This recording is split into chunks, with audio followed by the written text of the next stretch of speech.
안녕하십니까? 스피치가 스펙을 이긴다의 저자 공미정입니다.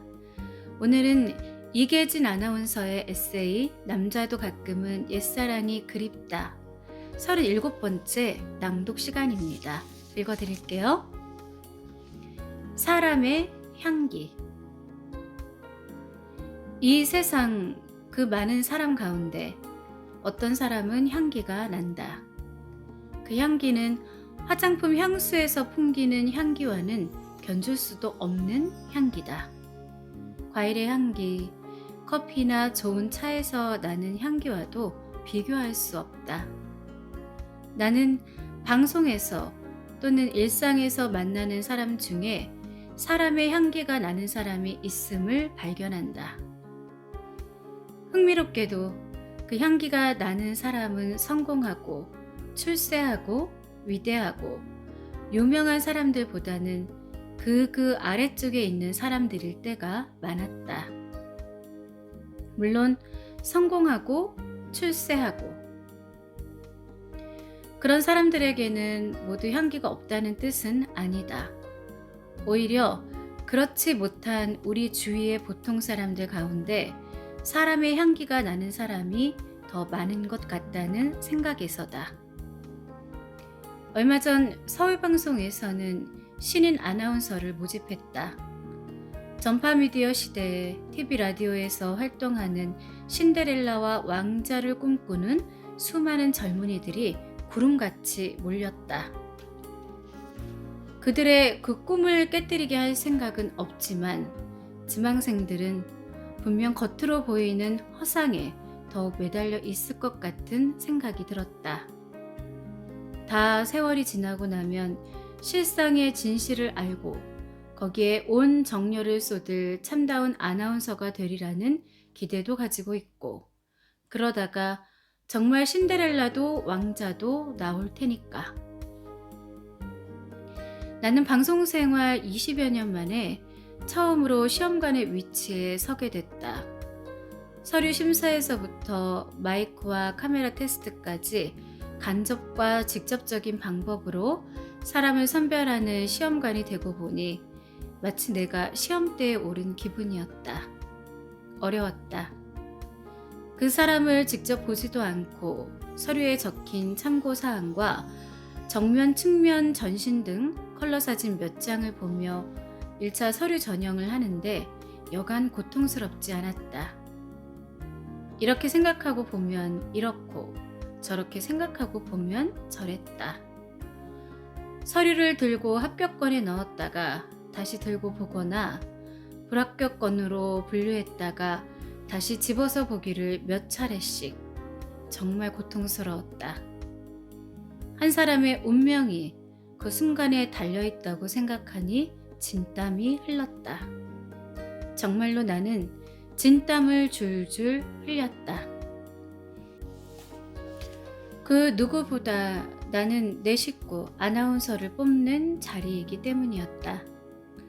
그럴듯하던 사람이 약간의 세월만 지나면 강도로 돌변해 버리는가 하면 생각하지도 않았던 사람이 정말로 진국인 경우가 많았기 때문이다. 땀을 흘리며 여타 시험관들과 합의해서 1차 합격자 서류 심사를 발표했더니 그 낙방자 가운데 한 사람으로부터 전화가 걸려왔다. 가벼운 의문의 전화였다. 정말로 조심스러운 전화였다. 나는 참으로 난감했다. 여러모로 설명하고 설득해서 진정을 시키고 그 사람의 서류를 되찾아봤다. 그 뒷사정은 이야기하지 않겠다.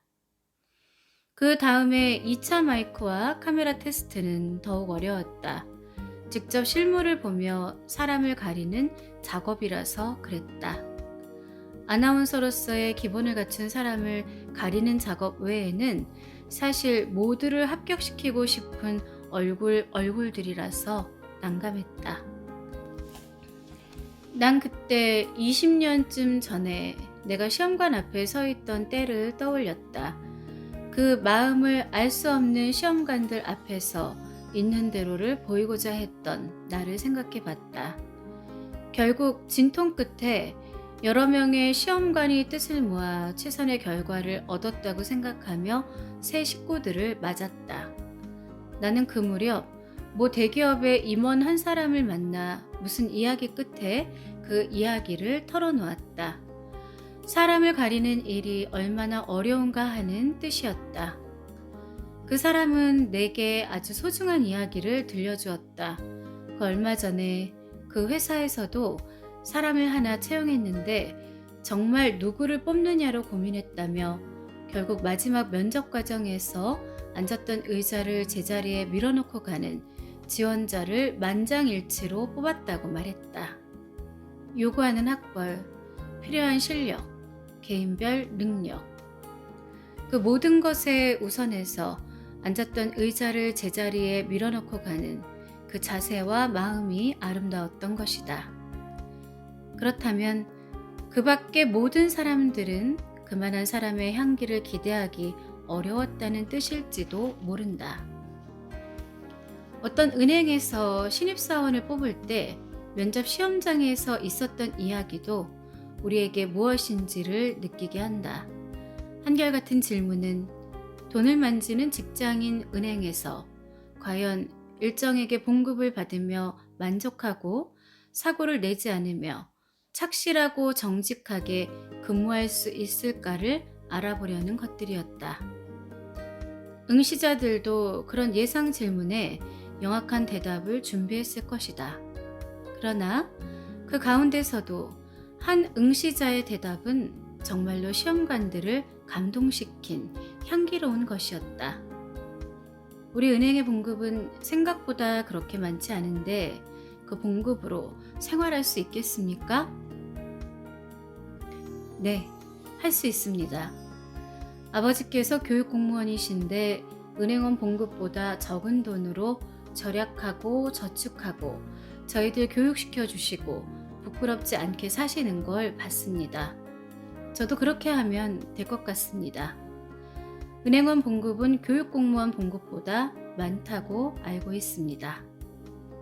응시자는 느릿느릿 그러나 또박또박 아버지의 생활을 회상하듯 대답했다.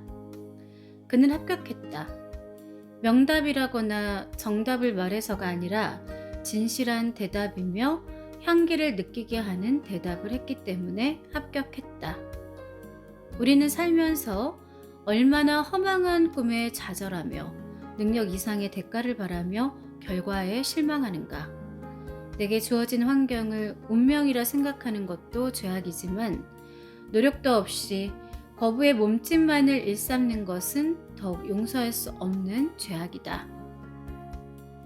아름다운 꿈과 이상을 가지되 바로 지금 이 순간을 긍정적으로 살아가는 사람들에게는 사람의 향기가 난다. 허망한 꿈과 이룰 수도 없는 야망을 가지고 원망으로 가득한 사람들에게서는 고약한 냄새가 난다. 어떤 사람이 그런 말을 했다. 어린이와 깨끗한 노인의 입에서는 아무런 냄새가 나지 않는데 그 까닭은 욕심이 없기 때문이다.